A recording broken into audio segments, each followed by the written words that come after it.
kali ini kita bakalan ngobrol dengan Pak Iwan terkait penyakit mainstream anak kantoran. Nah, seperti apa sih sebenarnya MAH itu, Pak Iwan? Nah, karena kan banyak sekali nih ya orang-orang yang terkena penyakit MAH dan juga mayoritas itu sudah dari lama penyakit MAH. Pasti sudah tidak asing dengan MAH itu sering sekali kita dengar. Nah, sebenarnya seperti apa sih Pak Iwan penyakit MAH tersebut dan apa sih yang harus kita ketahui tentang penyakit itu? Itu maksud saya. Silakan Pak Iwan. Ya, jadi begini, penyakit MAH itu adalah suatu gangguan kesehatan yang merupakan akibat dari adanya peradangan di lambung kita ya. Bisa juga kadang-kadang nyampur dengan di usus juga. Jadi ada peradangan. Nah, peradangan itu akibat apa? Gitu kan. Banyak hal. Jadi intinya adalah di lambung itu kan ada mukosa, ada semacam lapisan ya, yang digunakan untuk melindungi dinding lambung dari proses hidrolisis dari asam lambung. Nah, asam lambung kan kemarin sudah dibahas ya waktu live yang lalu ya. Iya benar Pak. Kawan atau lawan ya, kan dia kawan kita kan. Karena dia bekerja untuk memotong makanan kita menjadi monomer, dari nasi menjadi gula dan sebagainya. Nah, karena dia sangat korosif, maka dinding lambung tidak boleh kena asam ini, makanya dikasih semacam kayak ada lendir ya, namanya mucin. Yang terbuat dari senyawa glikoprotein. Nah, pada penyakit MAH, senyawa ini tuh berhasil ditembus oleh sesuatu sehingga mengakibatkan dinding lambung itu luka.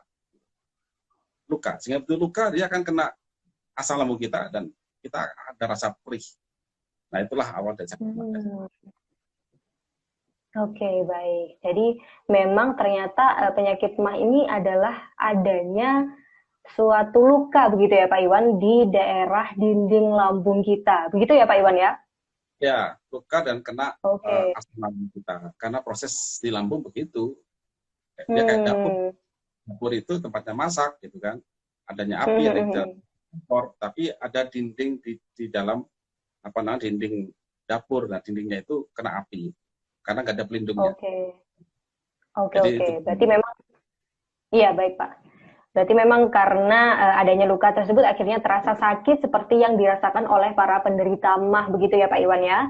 Nah, sebetulnya nih Pak Iwan, seperti yang saat ini kita bahas temanya adalah MAH, penyakit mainstream anak kantoran ini, banyak anak-anak kantoran, anak-anak muda atau yang terutama bekerja ini mengalami penyakit tersebut. Nah, sebenarnya karena apa sih Pak penyebabnya bisa terjadi penyakit MAH? Silakan Pak Iwan. Ya, jadi sebenarnya penyakit ini kan tidak hanya pada anak kantoran ya. Kalau kita bicara pada anak muda, kita lebih bicara juga ke anak-anak, mungkin mahasiswa atau mungkin masih pelajar. Oke, benar-benar Pak. Nah, itu banyak juga kan.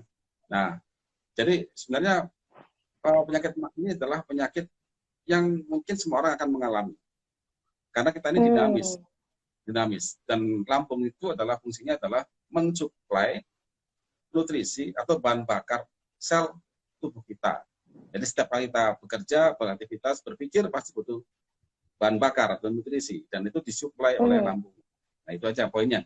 Nah, kita ini bekerja keras, otomatis lambung juga akan diminta untuk menyediakan makanan tadi. Nah, apa akibatnya? Kadangkala pada saat kita bekerja itu yang paling sering dilakukan adalah kita lupa makan, gitu kan? Kita lupa makan.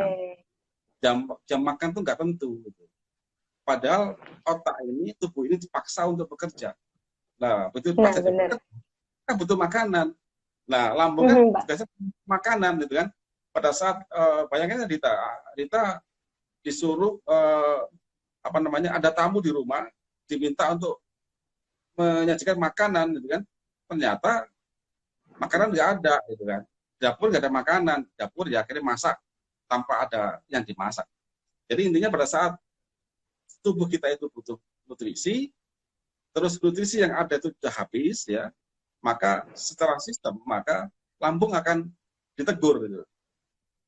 Kita ada rasa lapar kan. Nah, lapar kita masih asik gitu. Baik game kan, asik nih, makan nih, udah lapar ini dia itu. Akhirnya lewat dari lapar itu akhirnya udah nggak lapar lagi. Akhirnya Benar. mungkin dapet lagi ya, lupa lagi, dipaksa lagi untuk bekerja, untuk nge-game dan sebagainya, belajar dan sebagainya. Akhirnya asam lambung keluar. Dan akan disitulah mulai awalnya terjadi luka kecil di situ. Itu satu Oke. yang biasa terjadi. Tapi apakah ada yang Sama lain? halnya Ada. dengan. Ya, contohnya apa? Contoh gini, kita sering lembur kan, sering nge-game atau anak muda kan sering nge-game misalnya Nah, atau benar. Dan Pak ya, apa lah ya, kerjaan gitu. Mm-mm. bekerja ya, apa misalkan kita kan sering yang jelas sering ngemil ya, ngemil ya. Snack, Hmm. ya. Kita makan Iya, snack. biar terjaga. Snack yang paling gampang keripik, kayak kacang. Kita tuh lupa bahwa makanan yang keras. Kadang-kadang kalau kita makan snack itu kan Oh. pelan. Karena ingin lagi Iya, dan iya. lagi, ingin lagi dan lagi. Kita ini ngunyahnya itu tidak halus kita lupa. Dia Hmm. itu diproses. Nah, bayangin kita punya semacam kayak makanan keras, tidak ngunyahnya tidak lembut, akan ada ujung-ujung yang tajam. Di lambung bisa Oke. berproses juga. Nah, itu poin kedua. Yang ketiga apa? Ada efek dari pengobatan. Contoh ada obat-obat Hmm. anti nyeri ya, anti nyeri yang Hmm. terus pakai yang membuat dinding lambung itu tipis. Apa artinya? Oke. Produksi musinnya, produksi lendir itu tipis, sehingga mudah sekali kena iritasi akibat dari asam lambung yang harus keluar karena dia harus memasak makanan, harus memotong rantai Hmm. makanan di situ. Jadi Oke, saya kira oke. tiga itu yang utama. Oke, baik. Berarti memang karena pola makan gitu ya, Pak ya. Terus kemudian sering makan makanan yang apa? Keripik-keripik atau mungkin cemilan-cemilan yang ternyata memang belum dicerna secara sempurna juga oleh gigi dan mulut kita gitu Pak ya. Jadi langsung ditelan gitu biar langsung selesai, langsung habis gitu Pak ya. Untuk menjaga juga biar nggak ngantuk gitu busanya. Kan kalau Betul. lagi begadang gitu kan Pak. Benar. Ya, Atau mungkin betul. ada Ya, faktor-faktor lain seperti sering begadang terus kemudian banyak tekanan pekerjaan gitu juga mempengaruhi nggak sih Pak untuk ke arah penyakit lambung begitu?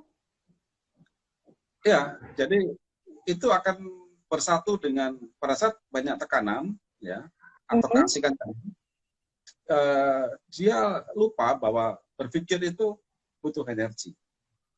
Oke. Ya kan?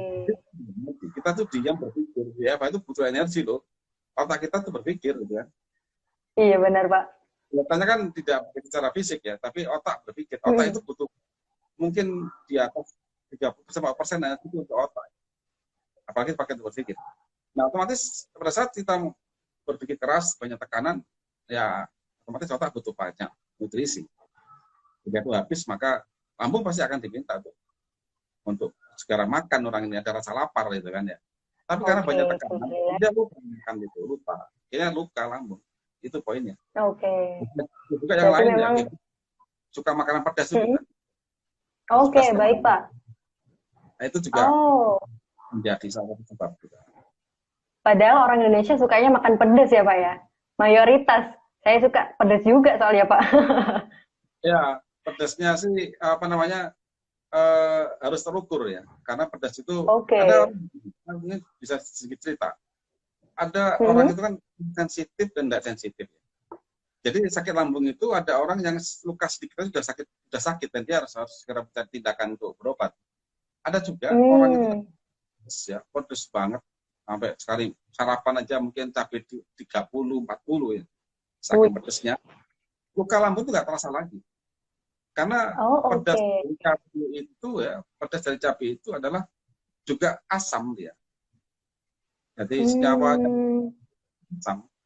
Belum lagi kita suka minum minuman bersoda. Soda kan manis ya, yang banyak minuman bersoda manis ya. Tapi Iya jangan benar Pak. lupa, pH-nya rendah itu. pH-nya rendah karena Oh, minum itu dari air dan dikasih CO2. Nah, CO2 pas air pasti akan jadi asam karbonat dan sebagainya. Jadi akan oke. menjadi di sana gitu. Jadi kombinasi tadi ya, kita sarapan pakai pedas ditambah minuman-minuman yang karbonasi. Ya sudah, itu akan sejalan itu untuk membuat lambung kita itu sakit, akhirnya kena MA dan GERD dan lain-lain.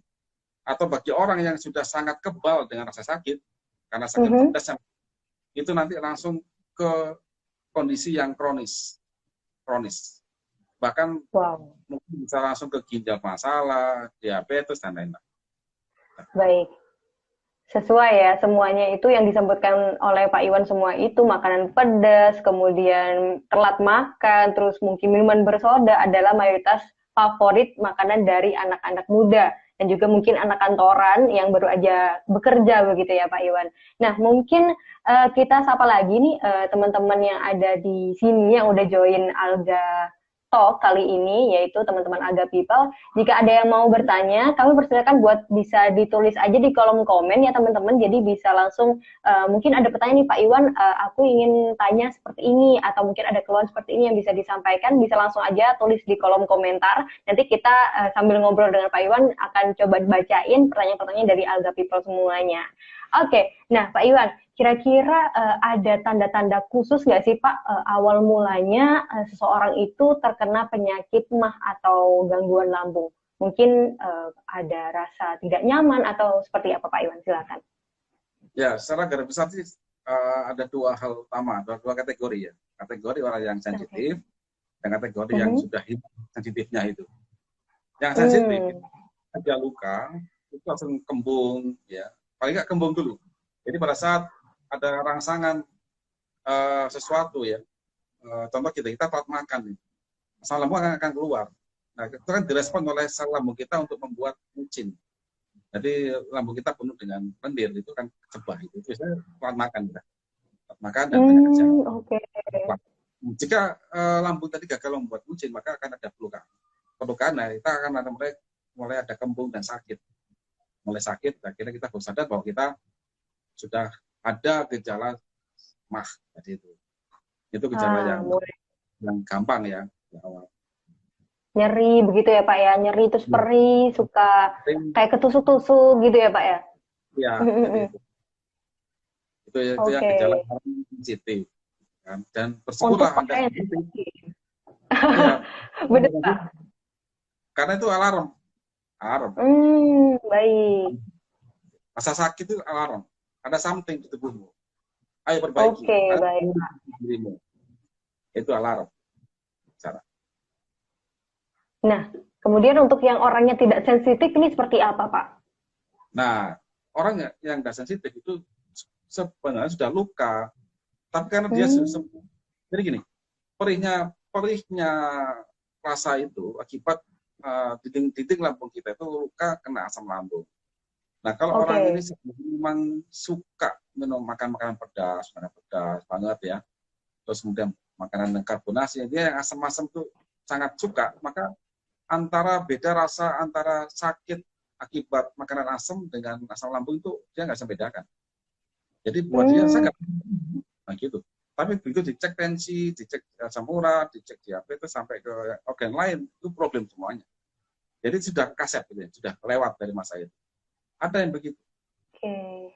Jadi memang harus dibuktikan dulu dengan cek lab gitu ya Pak, baru terlihat untuk orang-orang yang mungkin sudah kebal dengan asam lambungnya, begitu ya Pak ya? Iya, betul. Jadi lab darah itu kalau dihubungkan dengan lambung itu sebenarnya berkaitan erat. Jadi kita jangan melihat tinggi asam urat, kamu banyak makan tempe ya, gitu. Misalkan ya makan kacang-kacangan atau makan linjo gitu, enggak seperti itu. Kita ada something, kita harus lihat di tubuh kita.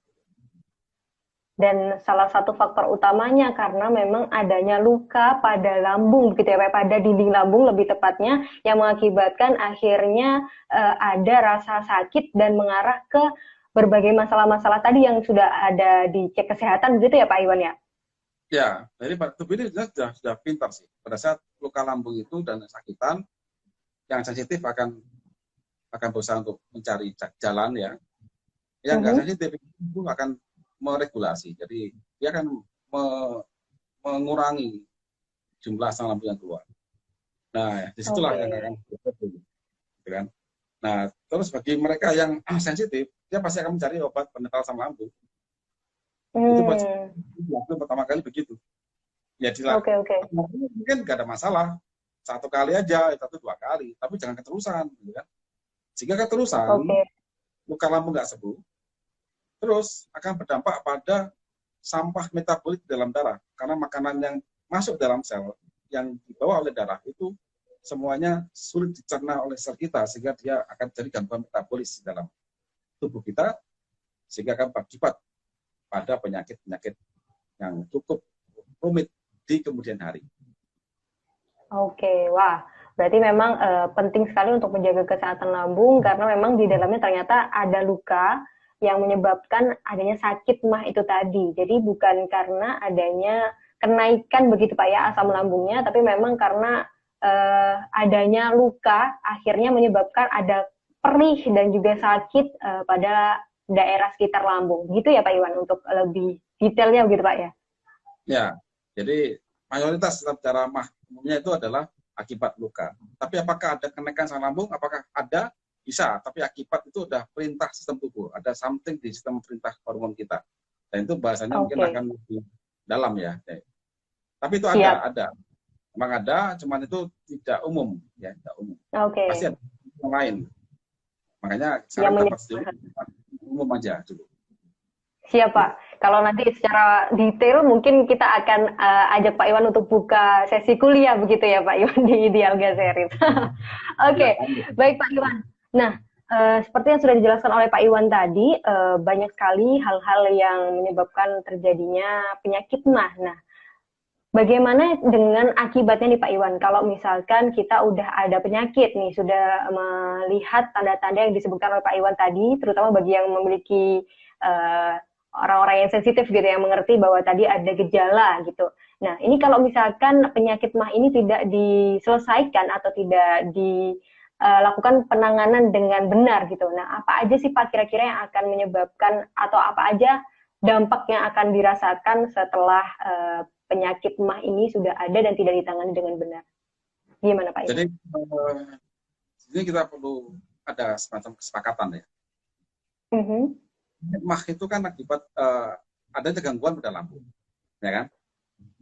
Akibat apa? Akibat dinding lambung kita kena asam lambung, kan gitu ya. Dan iya benar Pak. Lambung itu dinilai berhasil jika dia berhasil untuk memotong molekul makanan kita menjadi molekul yang lebih sederhana. Dan itu yang menghasilkan darah asam lambung ya. Itu ya, benar, Pak. Artinya kalau kita ingin memperbaiki lambung, berarti kita harus memperbaiki fungsinya, bukan sekedar meniadakan rasa sakit. Oke. Jadi pada saat lambung itu kena mah ya, sakit, perih, sementara Anda boleh, kita boleh mencari pendetar lambung di awal-awal aja, ya, gitu kan. Sementara aja loh ya, jangan rusak karena kesakitan, sementara aja, 1 kali aja mungkin ya. Tapi setelah itu harus ada tindakan untuk bagaimana memperbaiki fungsi dari lambung tadi. Artinya bagaimana kita memperbaiki dinding lambung kita dan bagaimana kita bisa memastikan bahwa dinding lambung kita terlindungi.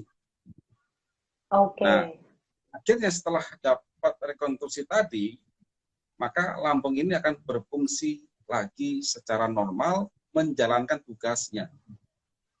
Misalnya sakit mah biasa saja dan yang lain. Tapi kalau itu sekedar kita netralkan obat dengan obat mah dan obat PPI selamanya, maka kita akan mendapatkan dampak yang sangat buruk.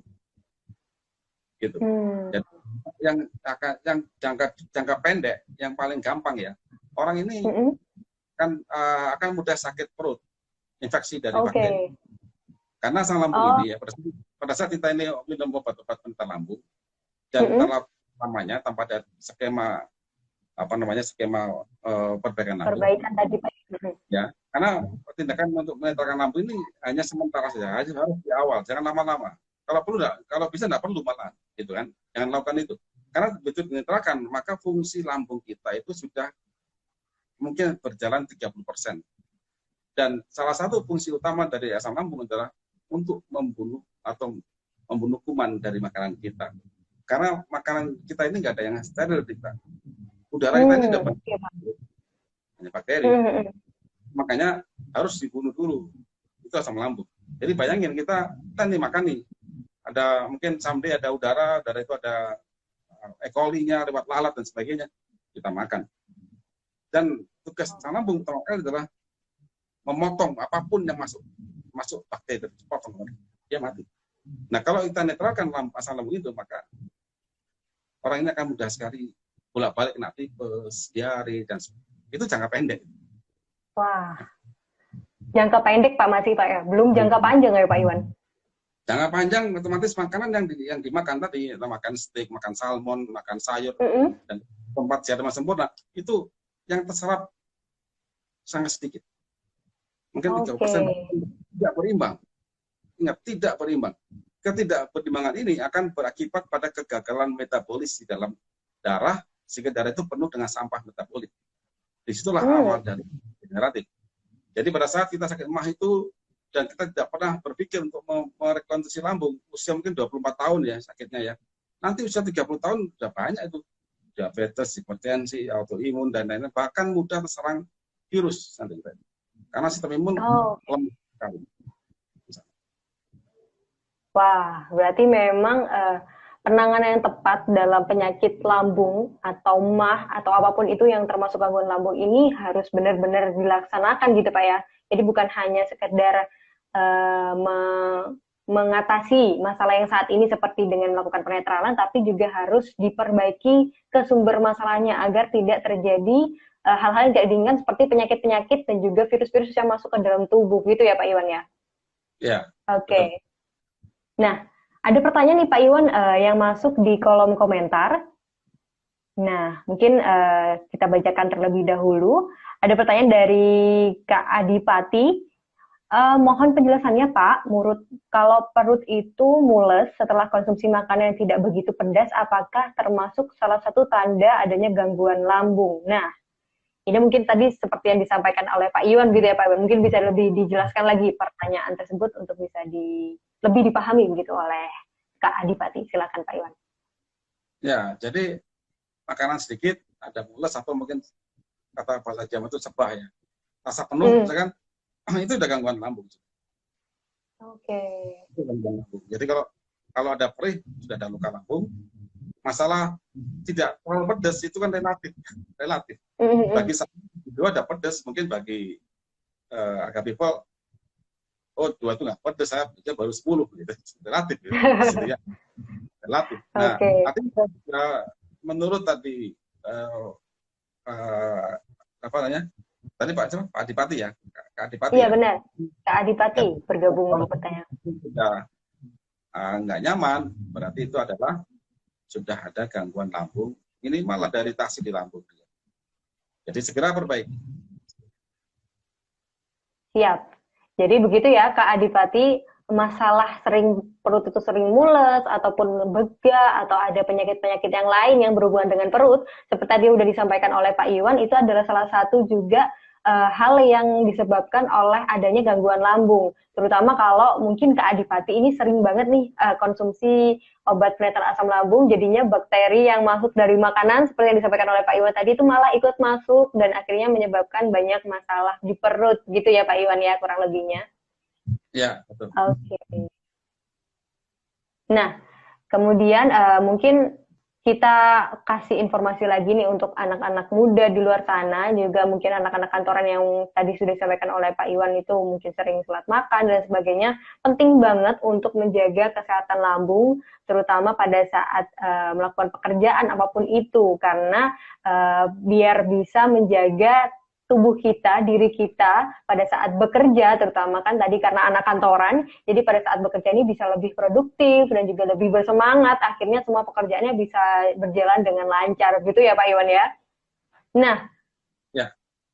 Oke, sepertinya ada yang bertanya lagi nih Pak Iwan, dari Kak Sony. Nah, Pak Iwan, saya ingin bertanya apakah ada kaitannya long COVID syndrome dengan gangguan lambung, asam lambung, dan GERD. Terima kasih Pak Iwan. Oke, jadi mungkin ini sesuai dengan realitas saat ini begitu ya Pak Iwan, karena saya sering mendengar bahwa kejadian pandemi kali ini itu banyak yang ke arah penyakit sakit perut, tidak hanya melulu di sistem pernafasan begitu Pak. Mungkin bisa dijelaskan oleh Pak Iwan seperti apa itu? Silakan Pak. Ya, jadi tadi manusia ini kan kumpulan sekian triliun sel, organisasi sekian triliun. Di organisasi ini kita ada namanya kelompok sel yang berfungsi sebagai sel pertahanan atau sel imun. Ya. Dan semua sel imun dan semua sel yang lain itu butuh makanan. Disitulah titik temunya lambung itu. Lambung itu tugasnya memasak makanan untuk semua jenis kelompok sel. Mau kelompok otak, kelompok jantung, kelompok imun, mereka butuh makanan tadi. Nah, otomatis kalau kita mengkaji hal ini lebih dalam, adanya gangguan lambung dan kita tidak mampu untuk mengembalikan fungsi lambung tadi, maka akan terjadi kelaparan di tingkat sel, termasuk sel imun kita. Jadi bisa dibayangkan aja, tubuh ini kayak negara ini. Kalau negara kan pasti punya sistem pertahanan, punya tentara, polisi kan. Nah kalau mereka itu dapat gaji gimana? Mau mempertahankan negaranya itu kan sangat sulit ya. Sama kayak tubuh kita. Jadi dalam menghadapi pandemi ini, poin pertama adalah sebelum kita kena, pastikan itu bagus. Bagus itu tidak cuma sekedar tidak sakit, tidak, tapi pastikan fungsinya itu berfungsi dengan baik dalam dia mengasih makanan seluruh untuk seluruh sel kita. Itu poin pertama. Dan perlu saya sampaikan di sini bahwa pandemi ini kita kayak perang. Jadi perang itu semua orang bisa perang. Jadi perang. Jadi banyak ini. Kita ada musuh ini. Apakah kita mau latihan dulu perang atau langsung ketemu musuh? Mestinya kita latihan dulu dong. Iya, persiapan. Iya kan? Jangan kita gak ada latihan, kita ketemu musuh ya mayoritas akan kena, ya akan kalah kita, bisa meninggal dan sebagainya. Jadi bagi Bapak Ibu yang belum kena, persiapkan sistem pertahanan kita dan tidak hanya bisa dengan instan dengan memberikan obat-obat imun booster, tidak bisa. Tapi itu sistem. Jadi pastikan lambung itu harus bagus. Itu poin pertama. Nah kedua, varian Delta ini dia sekarang ini bisa masuk ke sistem pencernaan karena Asia itu juga ada di sistem pencernaan dan jumlahnya cukup banyak. Jadi bayangin aja, seseorang lambungnya itu sudah sering netral, ya, ada virus masuk lewat nafas masuk ke tenggorokan kita, masuk ke lambung, dia sangat mudah untuk masuk ke dinding lambung kan dindingnya itu tanpa ada pelapis yang kuat. Jadi dinding lambung itu dilapisi oleh lendir, lendir sudah tipis, maka dia masuk. Jadi udah dapat dua serangan ke paru-paru, serangan ke lambung itu berat, sangat berat. Jadi sangat erat tadi, Kak siapa? Kaitannya. Ya, sangat erat kaitannya. Kak Sony ya, sangat erat sekali. Dan saya wanti-wanti di sini, ayo kita jaga lambung kita. Gimana jaganya? Perbaiki lambungnya sehingga dia bisa berfungsi dengan baik. Baik. Nah, jadi memang kekuatan dari organ lambung untuk memproduksi makanan untuk tentara perang kita, yaitu sel imun ini sangat penting ya Pak Iwan untuk kita dapat terhindar dari berbagai virus juga dan juga berbagai penyakit yang disebabkan oleh virus maupun menurunnya fungsi-fungsi organ kita yang lain. Ya, itu dengan menjaga kesehatan lambung itu tadi memang harus benar-benar sehat seperti yang sudah disampaikan juga Pak Iwan di Alga Talk sebelumnya, asam lambungnya juga nggak boleh dinetralin. Jadi memang untuk sakit lambung tidak hanya berhenti di penetralan asam lambung, tapi memang harus dilakukan penetralan asam lambung, harus dilakukan perekonstruksian dari lambung tersebut agar tidak semakin menjadi-jadi begitu ya di kedepannya. Nah, kemudian melihat kondisi saat ini nih Pak Iwan, ada PPKM kan Pak, jadi kan kita nggak boleh kemana-mana, bahkan bekerja pun untuk anak-anak muda yang ini tadi kita sampaikan materinya kali ini ya, anak kantoran itu hanya bekerja di rumah saja atau WFH. Nah ini seberapa penting sih Pak peran dari lambung itu sendiri, kesehatan dari lambung itu sendiri untuk meningkatkan, menjaga produktivitas dari anak-anak kantoran tadi yang sedang melakukan WFH? Silakan Pak Iwan. Ya, jadi PPKM kan tujuannya kan untuk memotong rantai infeksi virus. Ya. Cuman kita pahami, kan sekarang banyak sekali nih sudah WFH masih kena. Artinya itu virus itu ada di mana-mana. Kita nggak akan bisa menghindari, nggak bisa, tapi pasti kita hanya bisa mengurangi saja. Yang paling gampang ya kita di rumah nih, betul di rumah. Tapi waktu kita makanan kan nggak ada orang yang nganter makanan kita kan, ya kan, ke pasar dan sebagainya, pasti ketemu orang dibawa ke rumah. Nah, jadi di sinilah saya sampaikan bahwa lampu itu sangat penting untuk dijaga sehingga dia masih bisa berperan untuk senantiasa memberi fungsi ke semua sel kita termasuk sel ini. Sehingga pada saat kita ketemu virus itu kita siap menghadapinya. Virus harus dihadapi. Kalau bisa dihindari, tapi kan virus nggak kelihatan nih. Benar, Pak. Iya. Yang tahu hanya sistem imun kita. Yang tahu. Mata kita nggak tahu. Kalau ada virus, mata saya kelihatan ya saya menghindar kalau bisa gitu. Tapi nggak bisa. Oke, baik. Jadi memang harus dihadapi. Wah, sampai grogi lagi saya karena melihat memang banyaknya semakin tinggi jumlah penderita COVID ini. Jadinya memang kita harus menjaga diri kita sendiri, baik yang teman-teman yang WFO atau yang WFH, itu peran lambung ini sudah ditekankan lagi oleh Pak Iwan, memang sangat penting untuk menjaga suplai energi kita selama bekerja, baik di kantor maupun di rumah, agar selalu terpenuhi dan juga membuat sistem imun kita sendiri juga bisa lebih kuat dalam menghadapi perang saat ini di masa pandemi. Begitu ya Pak Iwan kurang lebihnya. Nah, Pak Iwan, lalu bagaimana sih Pak caranya para generasi muda ini dan juga anak-anak kantoran ini bisa menjaga kesehatan lambung dan terhindar dari penyakit MAH atau gangguan lambung yang lain? Mungkin ada trik-trik khusus dari Pak Iwan atau tips gitu ya, agar kita ini semua terhindar dari masalah lambung. Silakan Pak Iwan. Ya, yang poin pertama adalah MAH itu jangan dianggap musuh. Karena MAH itu akan berkaitan erat dengan kegiatan kita atau aktivitas kita. Yang paling penting adalah menghindarinya, poin pertama. Nah, tapi apakah ada tips untuk menghindarinya lah, menghindarinya. Tapi bukan berarti kita tidak menghadapi, karena itu adalah bagian dari kehidupan kita. Jadi untuk meminimalkan resiko, adalah pertama adalah makanan tepat waktu dan sesuai jadwal. Kecuali waktu puasa, kita beda. Ya. Kedua adalah makanlah makanan yang lembut. Artinya lembut itu mudah dikunyah, ya kan, mudah dikunyah, sehingga dinding lambung kita itu pada saat kontak dengan makanan yang kita makan itu tidak ada perluka. Baik. Terus yang ketiga, jika makan yang keras, maka pastikan jangan gesa-gesa.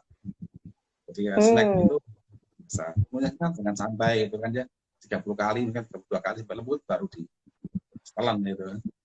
Nah, kemudian selanjutnya adalah coba ukur tingkat kepedasan yang kita makan. Emang pedasnya coba diukur lagi, apakah saya mampu lambung saya menghadapinya. Itu aja. Jadi pedasnya mulai diukur lagi, jangan los itu rasa pedas itu. Kemudian kurangi makanan-makanan yang bersoda, yang berkarbonasi, karena itu juga sangat asam. Jangan minum bersoda dulu. Mungkin siang hari makanan itu kan ya, jangan pagi-pagi sudah terus itu nanti akan berpotensi untuk membuat lambung kita akan jadi masalah. Itu tips untuk meminimalkan. Untuk meminimalkan terjadinya penyakit lambung ini tadi Pak ya. Ya. Kemudian Pak. Nah, untuk menghadapinya, saya yakin nih, semua agak people pasti pernah kena sakit MAH. Mungkin kalau nggak agak people ya, mungkin saudaranya atau mungkin temannya dan sebagainya. Jadi yang pertama adalah segera lakukan rekonstruksi lambung. Jangan cuma dinetralkan.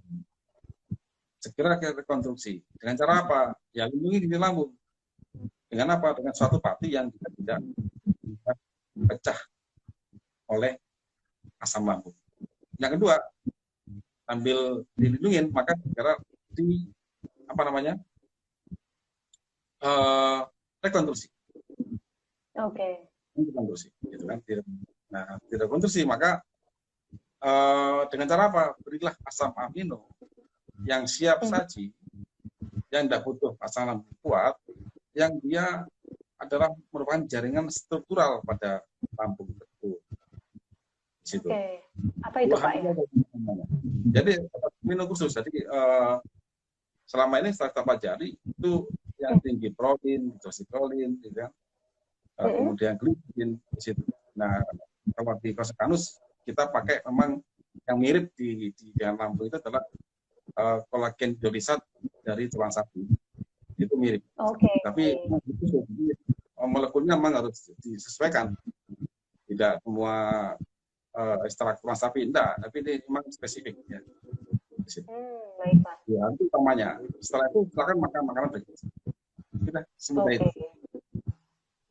Jadi dijaga agar tidak terkena penyakit, tapi kalau sudah memang kan karena Pak Iwan tadi sampaikan MAH ini adalah suatu penyakit yang pastinya akan bersinggungan terus dengan kita, maka kita harus mulai menjaga dengan cara tadi menggunakan pati resisten sebagai pelindung dinding lambung, kemudian untuk melakukan rekonstruksi dengan kolagen ya Pak, asam amino, glisin, prolin, dan hidroksiprolin, gitu ya Pak Iwan ya. Nah, kemudian baru ditambahkan nutrisi yang lain gitu Pak ya. Gimana Pak Iwan? Jadi 3 asam amino itu adalah mirip, artinya jumlahnya itu cukup besar karena struktural dari lambung kita itu terbuat dari jaringan fibril, dari jaringan ikat. Jadi dari 3 asam amino tadi. Oke, baik. Nah, jadi memang makanan yang bergizi juga, berarti kalau asam amino itu berarti tinggi protein, jadi teman-teman Alga People semuanya bisa coba konsumsi makanan bergizi dan juga kaya protein untuk bisa membantu merekonstruksi dinding lambung yang sudah sakit atau luka karena penyakit MAH tadi, gitu ya Pak Iwan. Nah, sepertinya waktunya sudah mendekati akhir atau penghujung acara, jadi mungkin teman-teman yang sudah bertanya kali ini kita akan coba lanjutkan lagi pertanyaannya untuk di sesi selanjutnya. Mungkin bisa di komen aja nih kira-kira pertanyaan-pertanyaan apa akan kami simpan. Nanti akan ada tim yang untuk membantu mencatat agar bisa kita diskusikan kembali terkait hal tersebut di sesi yang lain begitu ya.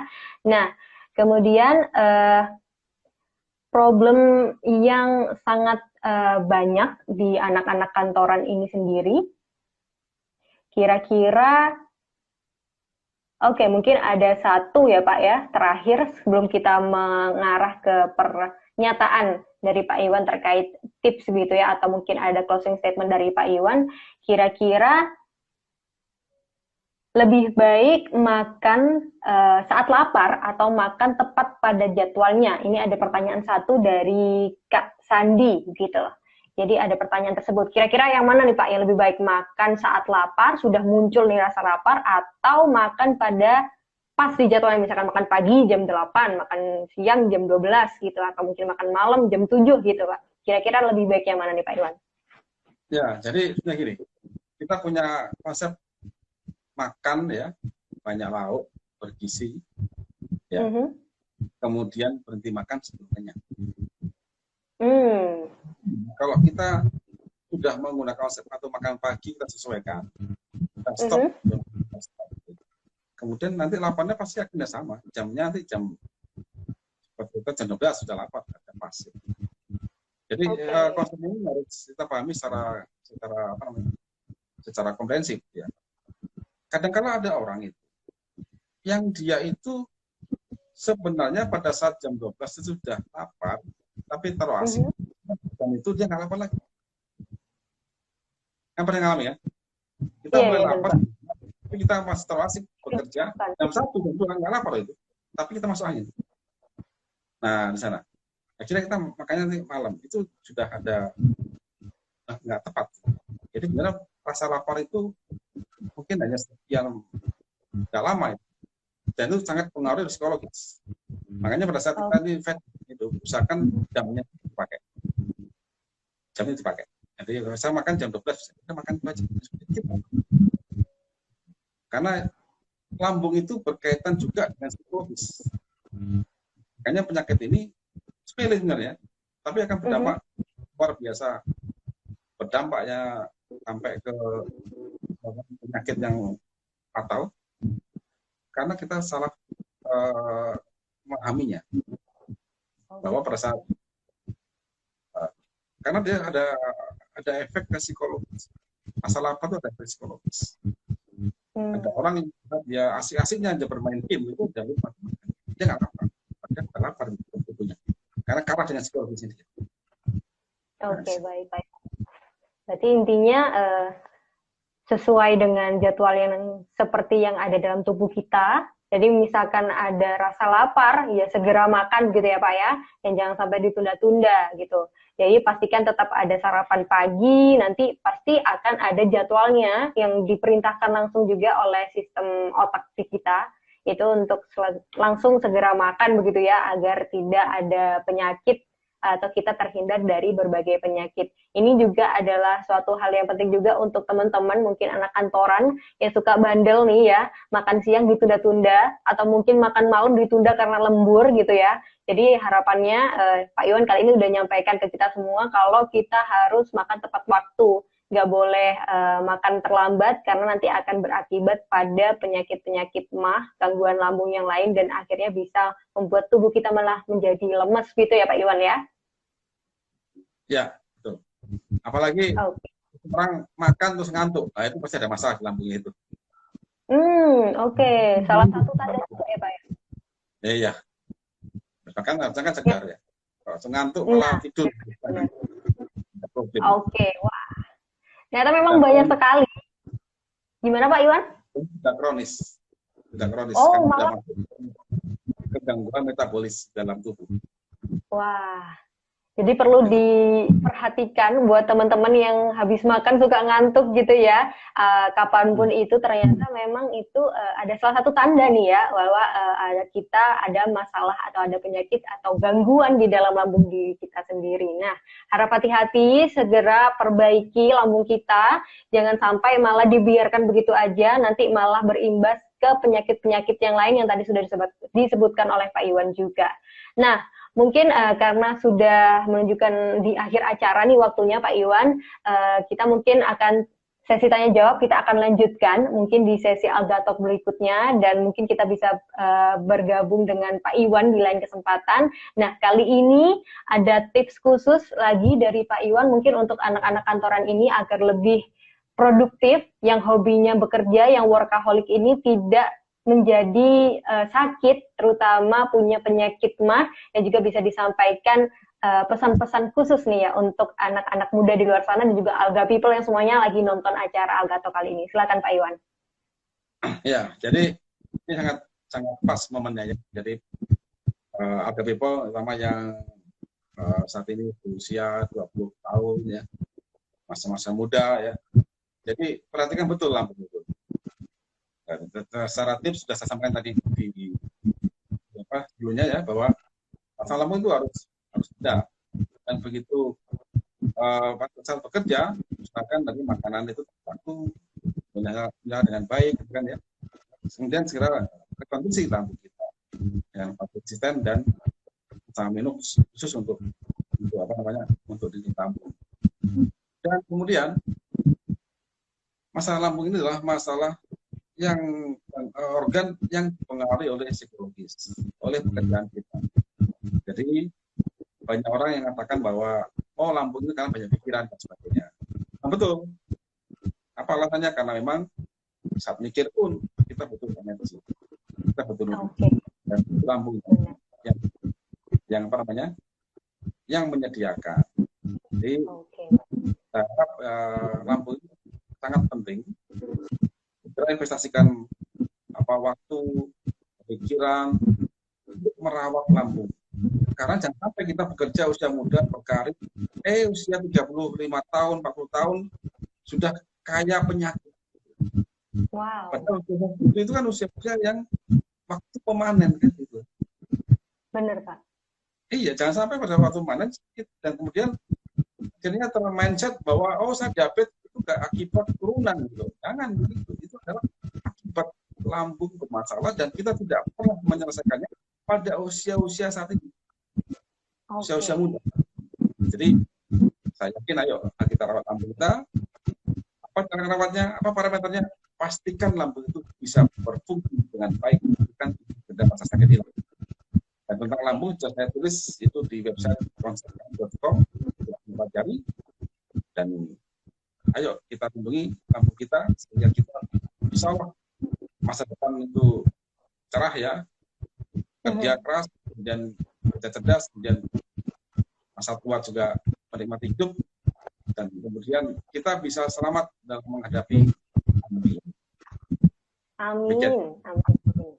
Oke, terima kasih banyak Pak Iwan atas kesempatannya, dan kali ini kita bisa bertemu kembali nih ya dengan Pak Iwan membahas terkait lambung. Ilmunya sangat bermanfaat sekali Pak Iwan untuk kita, terutama anak-anak muda, mungkin Alga People di luar sana yang relate banget nih ya tema kali ini dengan aku gitu ya Alga People. Ini adalah informasi yang sangat berguna Pak Iwan. Terima kasih sekali lagi sudah mau menyempatkan waktunya untuk bisa sharing bersama dengan kita di acara Alga Talk volume kedua kali ini. Nah, kita akan informasikan juga untuk Alga People semuanya nih yang sudah bergabung. Kita ucapkan terima kasih juga udah mau ikut acara Alga Talk volume 2, dan ada informasi spesial untuk Alga People di luar sana yang gabung acara kali ini, bahwa nanti akan ada acara Creative Challenge yang berhadiah loh Alga People. Nah, buat Alga People jangan sampai terlewat informasinya, jadi pastikan aja Alga People itu untuk follow di Alga Series sekarang juga, bisa di-share juga ke teman-teman Alga People semuanya untuk ikutan follow, karena hadiahnya ini nggak main-main loh Alga People. Jadi buat yang penasaran langsung aja follow, share ke teman-teman, jangan lupa untuk selalu pantengin postingan dari di Alga Series. Nah, terima kasih banyak Alga People semuanya sekali lagi telah bergabung dengan kita. Mohon maaf jika ada kesalahan baik kata maupun perbuatan. Semoga acara kali ini dapat bermanfaat dan juga memberikan informasi lebih untuk membuka pikiran kita bahwa memang lambung adalah bagian tubuh kita yang cukup penting dan juga sangat penting agar selalu dijaga agar tidak terjadi penyakit-penyakit yang tidak kita inginkan seperti itu. Oke, terima kasih Pak Iwan. Semoga sehat selalu. Sampai bertemu lagi di Alga Talk selanjutnya. Sampai jumpa Alga People, dan wassalamualaikum warahmatullahi wabarakatuh. Assalamualaikum.